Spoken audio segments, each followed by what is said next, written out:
We have to thank tonight, because tonight is funded by the South Carolina Humanities. This program is supported by the South Carolina Humanities, a not-for-profit organization inspiring, engaging, and enriching South Carolinians with programs on literature, history, culture, and heritage. SC Humanities receives funding from the National Endowment for the Humanities. Democracy Demands Wisdom. And this is also, Josh Shumak is also one of their speakers highlighted right now for the Revolutionary War talks. So we are very thankful to have him here. And we're very thankful and grateful for the SC Humanities and their grants for providing that assistance to have him here tonight. If you could all join me in welcoming our speaker tonight, Joshua Shumak. He is a nationally recognized policy consultant, educator, and advocate for Indigenous communities. He specializes in education, cultural policy, and government relations, developing initiatives that support Native American populations through research and tribal state collaboration. So if you could all join me in welcoming him.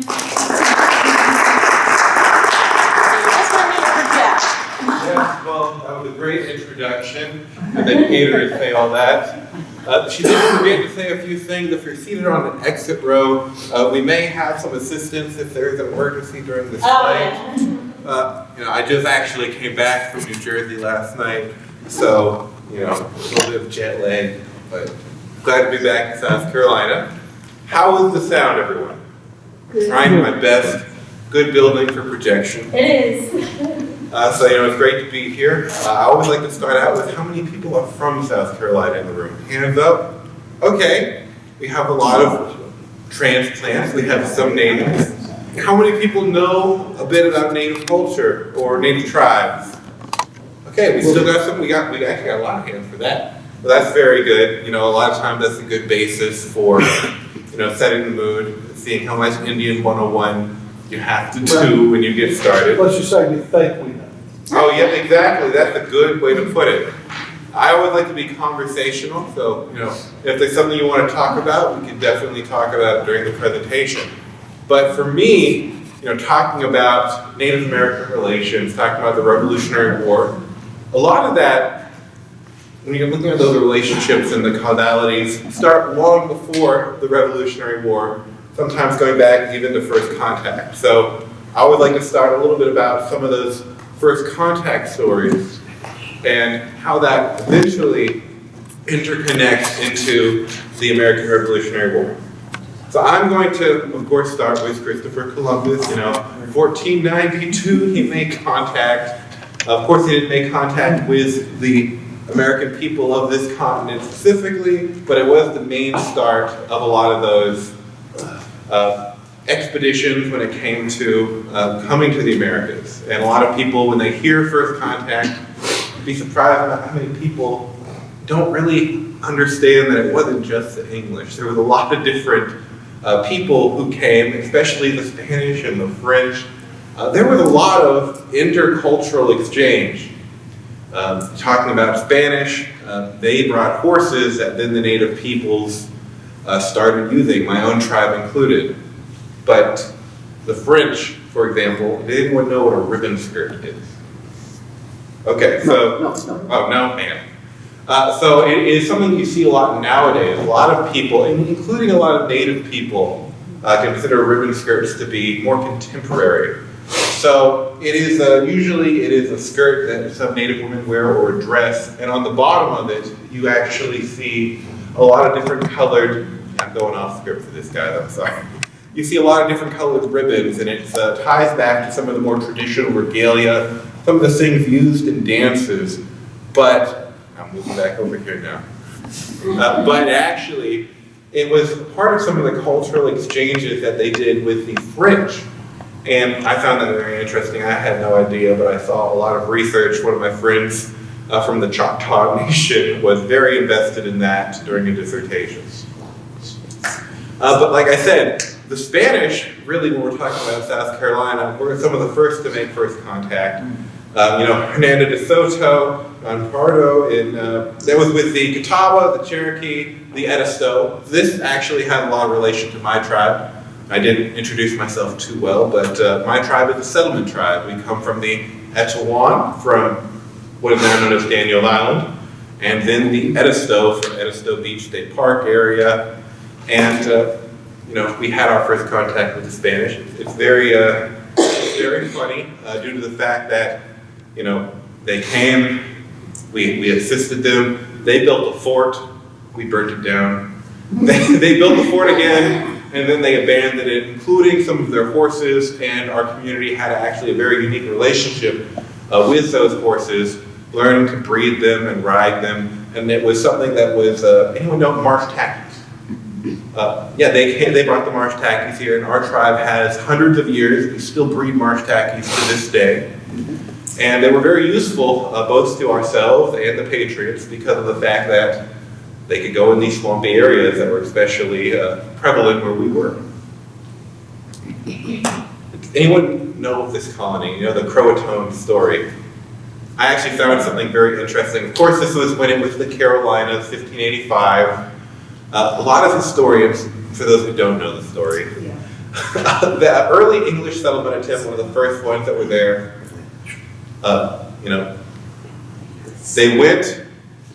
they started a settlement, and then suddenly, when they came back, the settlement was gone, and there was just Croatan written on a tree. But a lot of modern historians actually think that what happened in that time period where some of the settlers left and then came back was that they actually intermarried with some of the tribal communities in the area, and at that time was just considered very taboo. Oh no, they would never have intermarried with the savages. So a lot of times in modern history, it is considered most likely that they actually started intermarrying and moved into these native communities. I thought that was just talking about the time period, just one of the very interesting things about the existence of these pre-existing contact. But of course, 1684, we're very loose here when it comes to our timeline. A lot of these land secessions started happening. A lot of these were in joint treaties. The king had a lord proprietors. He had his friend that he wanted to grant land to. So we see with the Edisto, we sign one of these secessions, usually within our next. But one of the interesting things is this reveals a lot about these native communities and how they were set up. One of the things is the different towns and villages that are associated with tribal names. For example, there was a lot of sub-tribes, or there was multiple chiefs associated with one tribe. We had a female chief of the Edisto tribe, for example, and a male chief that the Spanish both encountered through these years. We have almost as in like a system of a government where you see a county and a town. So you have your county supervisor, and then you have your mayor, and then you have another town all under that same banner. So a lot of the things we see from these land secessions about the displacement and the movement of where these tribes would be when it comes to these battles in the future, with also just some of that social structure. And that's one of the main reasons when you see Cherokee, there's so many Cherokee mentioned in not just the Revolutionary War, but history. And right now there are 4 big Cherokee tribes that are federally recognized, but throughout history there has been numerous, almost innumerable, Cherokee villages that were established under a very similar system, where it would be these sub-tribes that all had a claim to the main tribal system. And then of course we have Charlestown Landing. Has anyone heard of Charlestown Landing? Yeah. Well, Charlestown Landing was one of the first contact places. It was with the Kiowa people. They were going to establish Charleston there. That didn't really work. The Kiowa themselves are still in existence only as the fact that they got removed and they're now been merged, their descendants, a part of some tribes, not in South Carolina anymore. But it is very interesting mainly because there's an exhibit up there talking about some tribes' local history, my tribe, the Edisto tribe, the Catawba tribe. And really, when we're talking about this first contact, once again, it harkens back to the native perspective as a lot of opportunity during that time. There was the idea of something new, not always horrible. A lot of different times tribes saw the settlers, and some of them were very friendly with the settlers, some of them were very much not friendly. But right now, we even have some of the remains that we're trying to repatriate back to Charlestown Landing because there's no one left to claim them. And so they're currently in the state archive, and we would really like to send them home. But of course, Charlestown relocated to Charleston, and that is actually where you see my other peoples, Native Island, Charleston Peninsula, the Etowah tribe, and I know it. We got a lot of history to cover, folks. I'm so sorry, but Charleston was a big point when it came to just the settling of nations. There is a map that is historically created by a lot of tribes during this time, and it was actually a selling point. It's the Catawba deerskin map. It's like, this is Charleston, and this is the Catawba, and it's a straight line. It's not really a straight line. These are all the other tribes, and you have to see how zigzag it is to get there. That's why you gotta trade with us, because it's just a straight line during the time where settlement was relatively new. But these are some of the historical markers that we've been able to establish on these historical locations. The historical marker program through the South Carolina Archive of History has been a very good blessing. We're working on a lot more markers, especially on some of the sites when it comes to the America 250 project. We have a lot of different revolutionary patriots who married into Native communities. So a lot of people, when they think of Native American relationships, they only think of the Native Americans who fought, but we also have those relationships when it came to war fighters, their families, plantation owners who then were granted land after the fact, who then started marrying. But of course, we were moved to St. James Goose Creek Parish, and then the Embassy War happened. So the Embassy War explains a lot the absence of some of the smaller tribes during the Revolutionary War. The Embassy War takes place after a lot of eradication due to disease, after a lot of relocation and trying to get new footing in new areas. And there was a lot of reasons. It only lasted for about 3 years in some cases, but there's some arguments that it never ended because although it's called the Embassy War, it was between a lot of different tribes and the colonists due to a lot of the broken treaties, a lot of trading, a lot of native slaving. So during this time, there was a large amount of native slaving that was taking place where they were taking native slaves and moving them out of the Charleston Harbor. So that's why in areas like Barbados, you see a large population of native slaves. So it was a huge, huge war. Like I said, native slaves, loss of land, breaking of agreements, that's historical. But after the fact, you saw the Native American landscape change a lot when it came to that in South Carolina. You saw tribes get decimated that were in the thousands, now in the hundreds. You saw tribes now having to settle together because during this time, they weren't just fighting the colonists, they were still fighting the Spanish who were right there in what's now North Carolina. And so, for my own tribe, the Etowah, we initially sided with the colonists. We defended Port Royal, but due to the fact that, there was tribes fighting colonists, there was also new colonists coming in, there was just a lot of bad sentiment when it came to Native Americans, and so we ended up switching sides. That did not go well for us. We settled, we lost, but after the war, we had a settlement, and that settlement with only about 215 people left. And we went to the Commons House of Assembly, and this is about 1724 for the timeline. We said, we would really like some land, please, so we could resettle. We did help you guys, and so they did grant us some land in the Wassamasaw Swamp, and that's right off of the Cherokee Pass. And so during this time period, from 1724 to 1751, we were grouping, and the last individual references to our communities being separate, distinct communities was 1751, before we became simply referred to as a settlement tribe. Oftentimes after this, historically, the Somerville Indians, because we were the Indians of Somerville. And then, of course, Varnertown, because Varner was one of our surnames, and it was very popular. All those Varners in that area, that's Varnertown.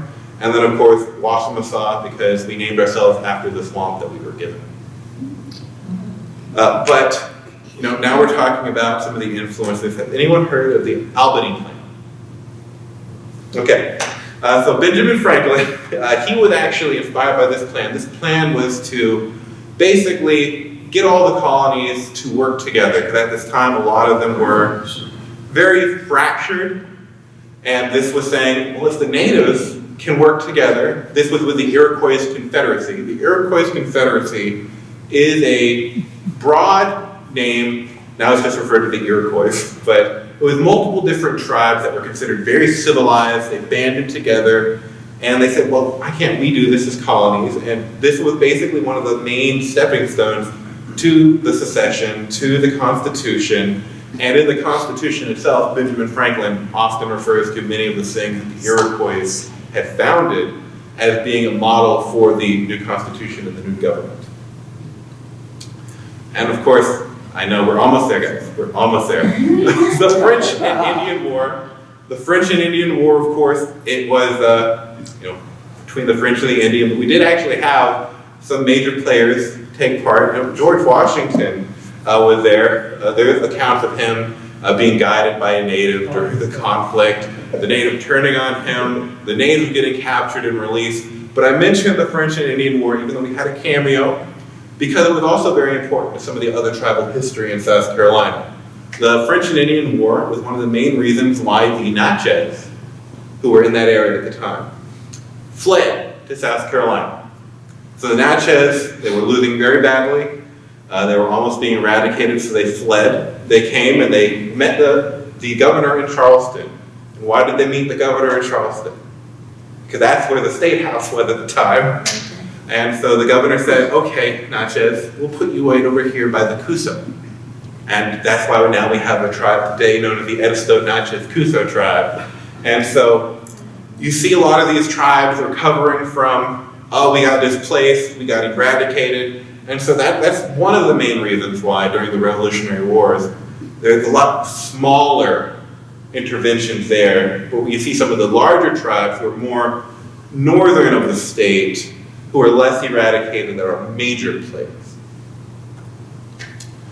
So one of the main ticking points when between the British and the colonists, as well as the British and the natives, was the Royal Proclamation of 1763.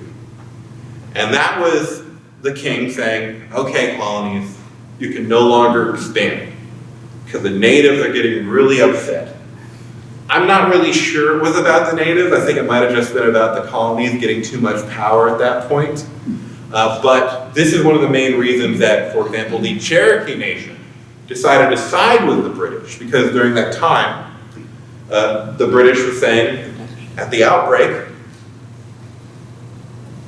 that, hey, we have no beef. It's been the colonists that's been breaking all these treaties with you. We're all the way in Britain.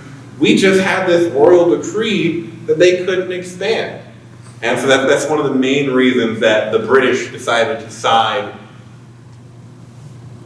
The British decided to side with, the Cherokee decided to side with the British, and then the Catawba sided with the Patriots for a slightly different reason, but some of the same mindset. You saw that, hey, the British are the ones, we have some relationship, we have seen the Patriots, we have worked with them in some cases. And so they took that gamble on the Patriots. A lot of them entered the war with promises of war pensions and land.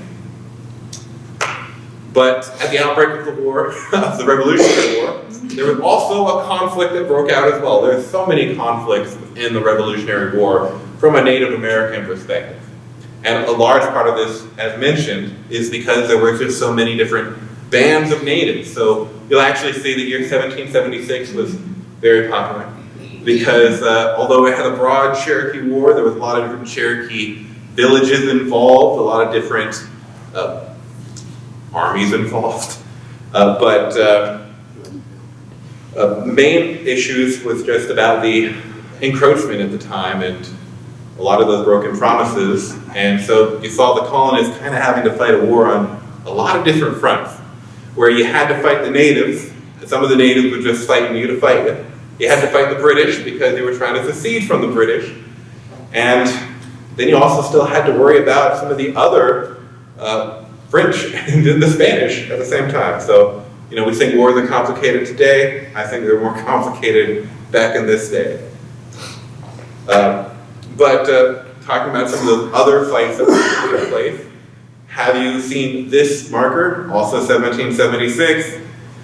This was about another encroachment on Cherokee land. A lot of these battles were about land and encroachment and respect and treaties that always got ignored. And so this was considered one of the first battles. It was a Patriot victory. I am not 100% sure if I would consider it. It was a Patriot victory, but I always see some of these things as not as war related sometimes, unless the British make an appearance. But the Cherokee at this time, the Cherokee specifically in this battle, were considered some loyalists. And so this was a victory. And then of course we have some of our other accounts going on at this time of generals and soldiers moving, trying to make connection with some of the other colonies and getting in fights with the British. One of the main parts, I think we spoke a little bit earlier about the nickname of George Washington, Village Burner, because during this time, it was a decree that went out, and there were, I think, at least 16 Cherokee villages at that time that were completely reduced and burnt. And so that is one of the other reasons for a lot of bad sentiment when you see some of the other villages that, in some cases, may not have actually been related to the main branch of the Cherokee that were becoming loyalists or actively involved. And, you know, I always say it's a communication issue.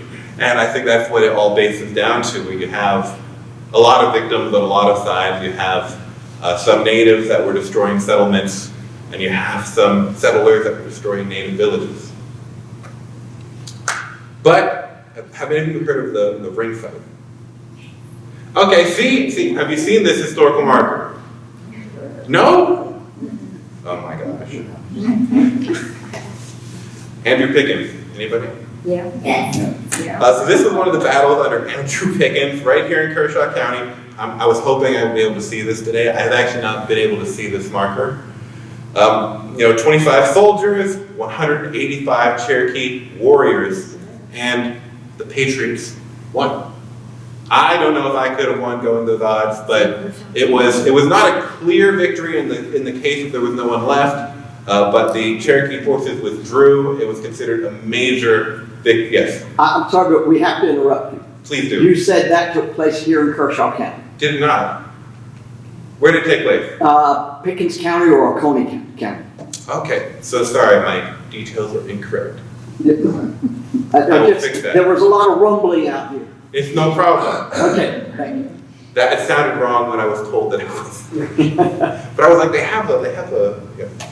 But now talking about a project right now that is going on, American 250. I always try to bring in some current history. Has anyone heard of the American Tapestry Project?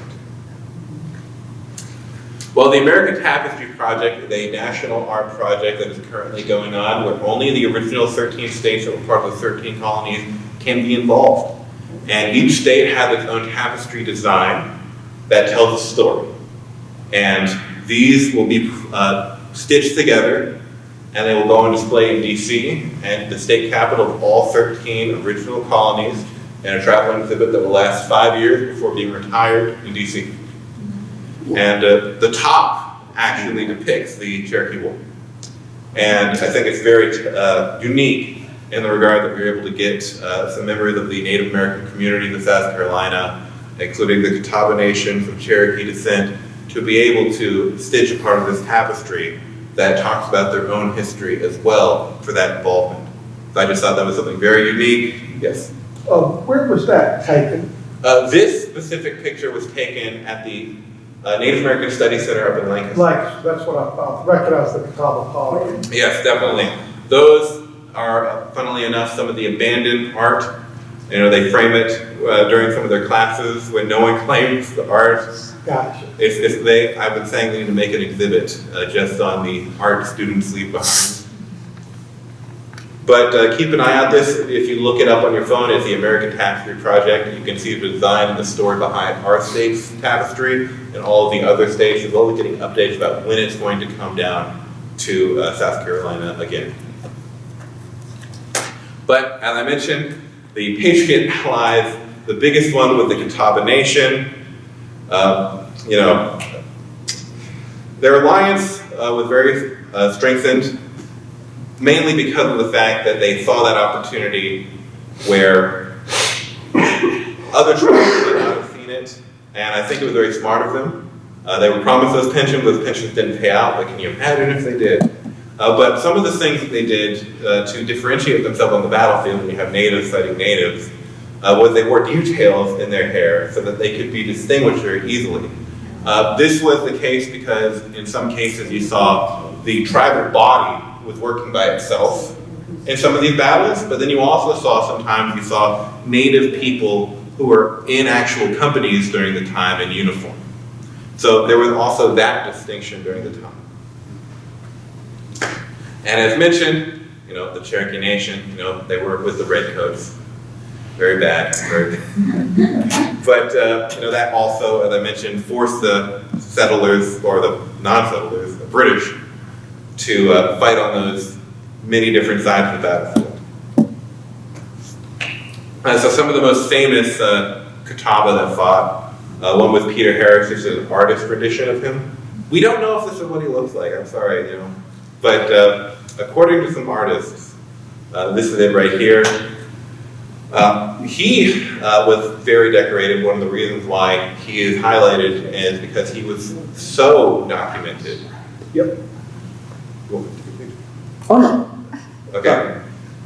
So it is very interesting because of the fact that for a long period of time, the Catawba Nation had very little knowledge about their own involvement in the Revolutionary War because they did not have access to a lot of these records. So, you know, I'm not going to read it all out, but you know, it's just when you look at these kind of records, a lot of people think that Native Americans were forced into the American Revolutionary War, and I hear from a lot of different tribal members from tribes in South Carolina, outside of South Carolina. That's not the case. We don't like that narrative. We picked sides. Some of us fought with the Redcoats, some of us fought with the Patriots, but we had our reasons, and a lot of the narrative that you see, some outsider perspectives is, oh, they just were there and it just happened to them. No, we were actively participant, and I think these kind of stories actually show that to people. So another very famous participant was New River. And New River, he was a general. And, you know, he, let me see, where is the big highlight thing here? I know there was another New River that was Sally New River, and she is one of the names that the DAR for their own files, this past year was able to find at least 52 names that they were able to provide to the Catawba based on the participation in the Revolutionary War. Yes? Probably needs to be pointed out that the term general for the natives, for the Yes. Catawba, was kind of like their chief. Yes, very much Not so. necessarily a military. Not necessarily military, and it's even interesting because in some cases, chiefs wasn't even a term that the tribes themselves had. It was something that some of the colonists kind of thrust upon them. So that was very good to point out. Thank you. Sometimes I forget to go low. I don't want to be that guy. Don't be that guy, it's good. Participate. There's enough of those in the road. So, talking about the DAR involvement, I know you can't really see it that well, but when the Catawba were suing for their recognition after they lost their federal recognition, they gained it in 1940s when they got their land dispute with the state. The state said, we have no idea what to do, federal government. The federal government said the BIA gained recognition. then they lost it. So they went to the DAR in Charleston. They actually went down, and the DAR decided they were going to help go to DC and fight for the Catawba recognition. So that was just, once again, some of those modern connections that people have no idea about. They went down, they brought their drums, they brought their pottery, and they played for them and they told them their story. And that could be said for one of the possible reasons that they regained their recognition through legislation and lawsuit. These are just a few other stories, very, very picked out. This one here I've picked because it was a Cherokee warrior. And we talked about Catawba, but these are some of the specific Cherokee that we have documented. William Beamer. Has anyone heard of him before? Anybody? Nobody? Okay, so he resided with the Lower Cherokee Nation. We have no idea if that means he was with the Lower Band Cherokee or if that's just where he resided. You know how historians can be. But he left Cherokee territory and returned to South Carolina after the battle. But he actually later left and he lived in Johns Island. And we know exactly which regiment, Roebuck's regiment, in the Patriot Military Unit.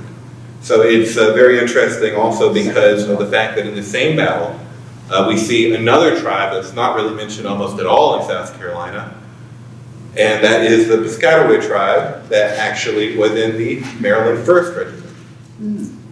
And I think this is very interesting because if we see this, he was captured by the British, he then started working for the British, and then during one of the battles, he switched sides and returned to the Patriot unit.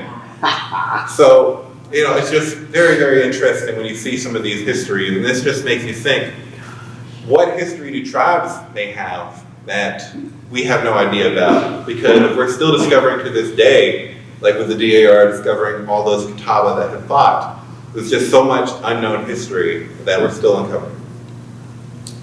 This is something that I thought was very cool. A lot of people don't know about it. Has anyone heard of the Raccoon Company of Riflemen? Well, the Raccoon Company was one of the first documented Native American rifleman company in the Revolution, possibly in American history. You know, when it comes to those really early things, it's like, we can't tell if this is the first all Native American companies or not. These are just some of the names of some of the warriors that we have the pension record for. You see Chavis, you see Bear, you see Bird, Lowry, Oxendine. You also have records from the Petey tribe. Didn't name names, but it talks about having ancestors who were in there or having had participatory relations with the Raccoon Company. And a lot of these surnames you now see in a lot of tribes, the Chiraw Indians, the Lumbee tribe, So Petey. some of those are lumpy. Oh yes, 100%. So I think that's very interesting. And you know, we were working with the SC250 committee. You know, we were hoping to get some challenge points to give to you all with the Raccoon Company. I said, we'll leave them here, they issue them. But there's just a lot of shared history in this rifleman company. So now we're just going to talk about some of the smaller tribes at the time, and you know, some of those broader stories that you don't hear a lot about. So has anyone heard of the Petey tribe of South Carolina? Up in Marlborough County? Well, as I mentioned, they had several records of relation with the Raccoon Company, serving under Captain John Alston, and there is some speculation among the tribe that they were helping Francis Marion, teaching him guerrilla warfare, and they claim that that was their tribe who was involved in that. And you know, that's another aspect a lot of people don't think about, the changing of warfare tactics when it came to Native Americans.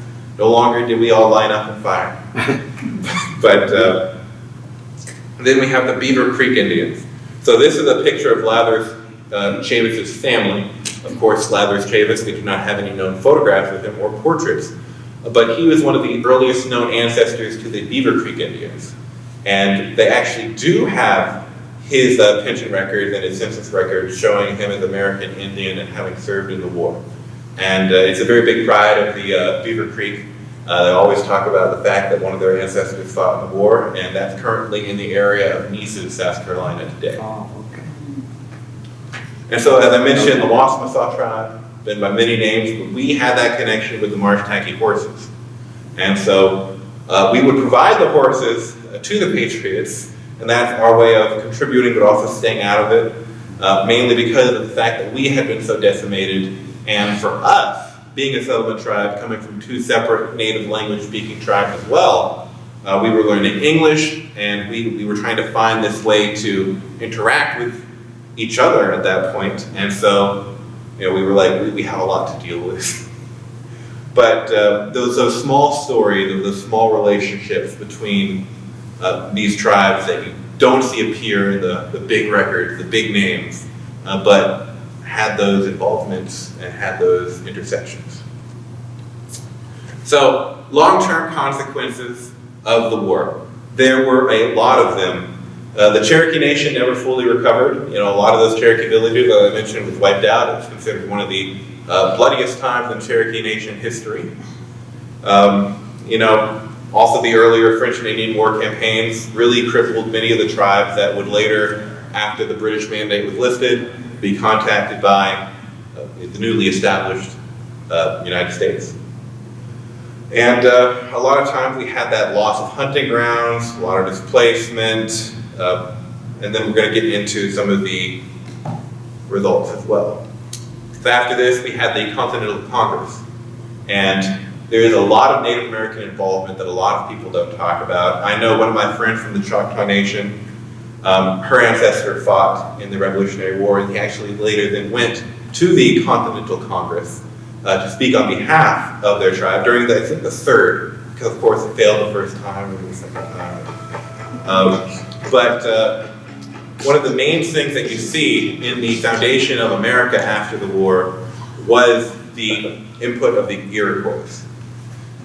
And they were invited, they spoke. Once again, it was one of the main things that a lot of our founding documents actually was based on. A lot of our imagery, when you talk about the eagle holding the arrow, that's an Iroquois symbol. And in a lot of Benjamin Franklin's private diaries, he talks about his admiration for the Iroquois and a lot of their beliefs. And so the first treaty that the newly established United States did was the Treaty of Delaware.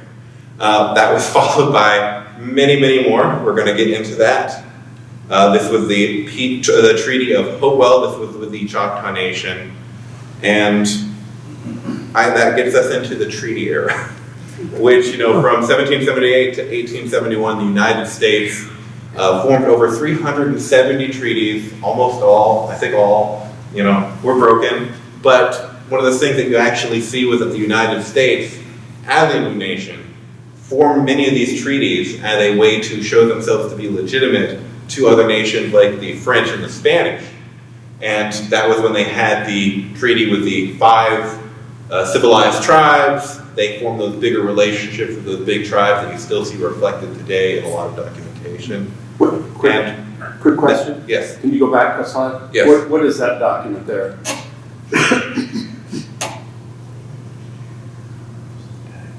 I just saw on the bottom it says your loving friend. Oh, which is sorry. I think that was a suggested picture. So sorry. But that eventually led into a lot of that western expansion and then the pushing under reservations. And now we're here today. How do you make a treaty with nomadic people that don't have a written language and nobody's ever taken time to record whatever they speak? And there's no deeds or documents or boundary lines.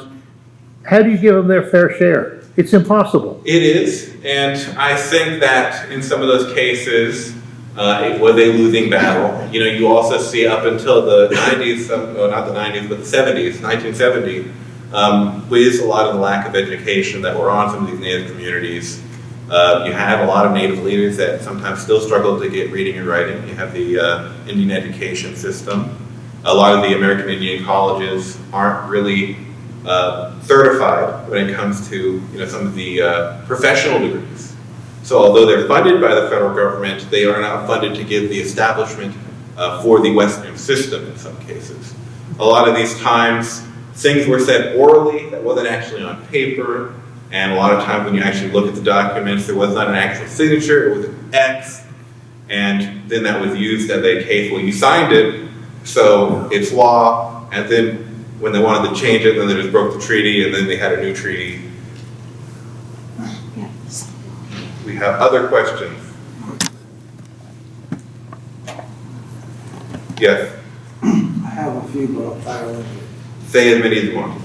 I'll try to answer as much as I can. Becky Dara said, Yes. say hello.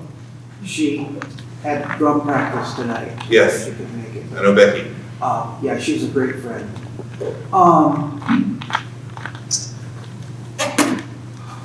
I have this theory, and of course, you can kind of guess anything, but if it was possible that all the tribes lined up from north to south and united, couldn't they have maybe stopped the European expansion? I think it depends on when that may have happened. Because I think the closer you go to first contact, the more possible it was. And then the further you go from that, the more impossible it becomes. That goes for many reasons when it comes to the fact that 90% of Native American people were eradicated by the time that the Revolutionary War took place, mainly from disease. Well, they would fight amongst themselves. Well, mainly from disease more than anything, which is the lack of numbers at that point. So I think the more you go towards first contact, the more it was possible.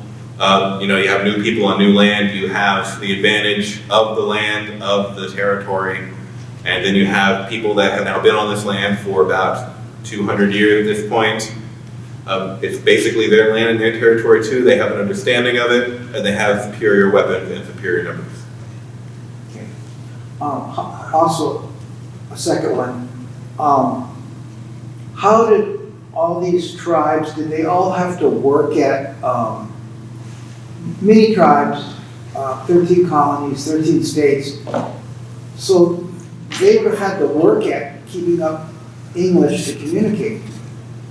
So did they usually take one or two people from each group, or do they have to put their people in school? Or how did they keep up so that they would all understand the white man's tongue? Well, I think that varies from tribe to tribe. You do see some tribes even today that their main language they speak is their native language, and then they teach English as a secondary language. That's more of the West Coast tribes. Here on the East Coast, due to the fact that a majority of our tribes are considered settlement tribes, because there were many tribes that had to settle together, you actually see a big loss of language because of the fact that, okay, if we both speak a different language and we have to learn to communicate, we have to choose a new language. And you see a lot of them choosing English due to the fact that we already have to communicate with these settlers, so we'll have to learn this anyways, and so that usually became some of the founding language. But John Marshall took care of the whole thing with Manifest Destiny, Oh, yeah. that God wants us to do it. So that deletes everything else, every other possible claim to land, language, history. And that's a great depiction of Manifest Destiny Yes. right there. Right. That's one of the main reasons I picked it. You actually see some native artists when they're talking about natives buying back their land. They've actually kind of painted their own inverted image, chasing away a train and a city. But they got Crazy Horse. Yes, they did. Well, I think talking about the American Indian movement, for those of you who know, Take Back Alcatraz, where one of the tribes had a treaty that they would, I stepped in the hole, I'm sorry, that if Alcatraz was ever unused, since it was Native American ground, they'd be able to reclaim it. Alcatraz was no longer in use, they did not want to give it back, so they occupied Alcatraz. There's a documentary and a movie about it. It's very political, so I will not speak on it much more than that, but it is a good film. I actually had the honor of meeting some of the founders of the American Indian movement this past weekend, so it was very, very informative.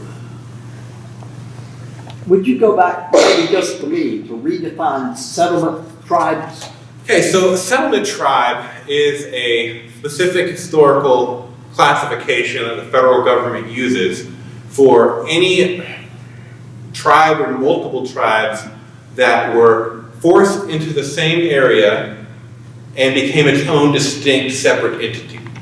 So that's where you see either, like for example with my own tribe, I usually like to use mine as an example because I hopefully won't offend any other tribes, only my own people.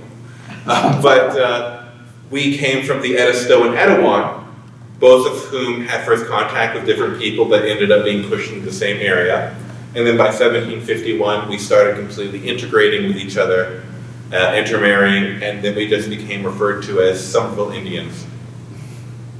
And so you have that new identity, and for the federal government's definition, that specifically has to happen before the year 1900. So for us, it was 1751. For other tribes, it was closer to the 1900 time period. Oh, she's getting me water, thank you. Okay. Yes, I can't pronounce it, won't even try, but the W one that you said. Wassamassaw.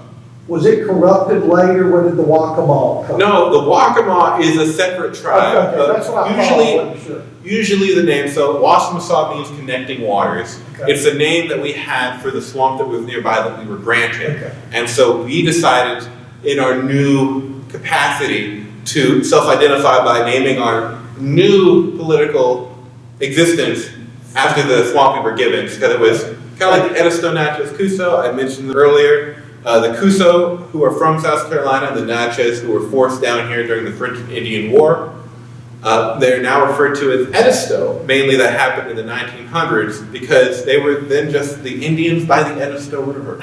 They were the Edisto River Indians. And weren't the Catawbas kind of a combination of other, like the Sioux and others way back? Yes and no. The Catawba have always been distinctly separate, but there has also been a lot of tribes that kind of got absorbed into the Catawba over time. Like you have a large absorption of the Sioux and the Cherokee and things like that, Okay. but they have maintained the Catawba name and identity.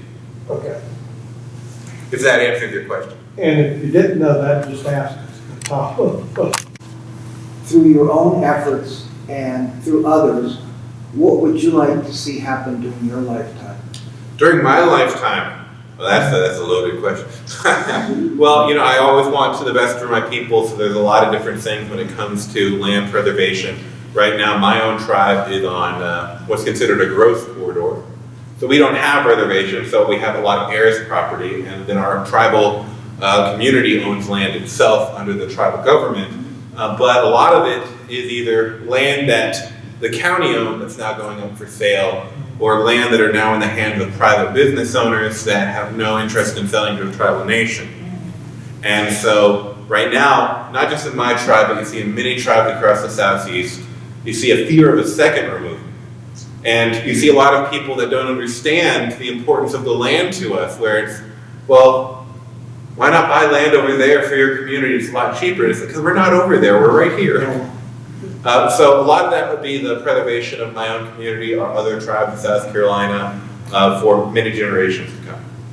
Do you see our government ever acknowledging anyone beyond the Catawba? That's a good question. I know that there's been multiple federal bills. The government has acknowledged many of us.